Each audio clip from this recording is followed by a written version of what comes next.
ભાવનગર જિલ્લામાં મારામારીનો બનાવ હત્યામાં પરિણમ્યો છે।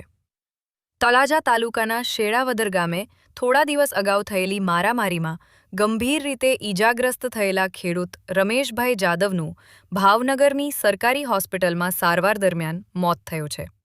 શેળાવદર ગામની નાવલી નદીમાં પવનચક્કી પ્રોજેક્ટના કામનો ગ્રામજનોએ વિરોધ કર્યો હતો। આ દરમિયાન રમેશભાઈએ સરપંચ અને ટીડીઓને ફોન કરી જાણ કરતા તેમના પર હુમલો કરવામાં આવ્યો હતો। આ મામલે કેપી એનર્જી કંપનીના માણસો સામે હુમલાનો આક્ષેપ કરવામાં આવ્યો હતો અને દાઠા પોલીસ મથકે કુલ 6 આરોપીઓ સામે ગુનો નોંધાયો હતો। હવે રમેશભાઈના મોત બાદ આ કેસ હત્યાના ગુનામાં પરિણમ્યો છે।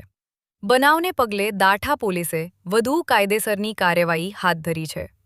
અહેવાલ જાહિદ સૈયદ, રિપોર્ટ તોસીફ સુમરા, ભાવનગર। મારું નામ મનુભાઈ ધનાભાઈ જાદવ। બનાવ મારું ગામ શેળાવદર, તાલુકો તળાજા, જિલ્લો ભાવનગર। શેળાવદર ગામની નાવલી નદીમાં પવનચક્કીના કામ ચાલતા મારા ભાઈ ના પાડવા જતા એ કેપી એનર્જીવાળા એ લોકોએ મારા ભાઈને 100 જણાએ માર્યા અને સરકારી હોસ્પિટલમાં અમે તળાજા લાવ્યા, ભાઈ નાથીને ભાવનગર લાવ્યા સરકારી હોસ્પિટલમાં। અને વનીકરના ઝાડવા એના સોંપાવેલા એ કેપી એનર્જીવાળાએ કાઢી નાખેલા। તે દુન જ મારા ભાઈને ઓલું થઈ ગયેલું સોંપેલા હતા એ।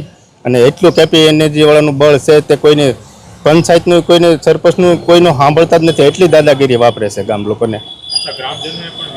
હા, ગામજનોએ વિરોધ કરેલો। અત્યારે બંધ છે। નદીમાં બે બાજુ રોડ છે, એ બાજુમાં પાણી બે આવશે તો ગામમાં હોવાળિયા ભરાણા હોય તો બે બાજુ ફેલાય ગામ લોકો બુડવામાં લાગે છે। હા, થાંભલા આવી જાય ઓળ ભરે ને સાહેબ। 100 જણા વિરોધ। અમારી માંગ તો નાય મળે, કેપી એનર્જી વાળાને ઓલું નાય મળે, એ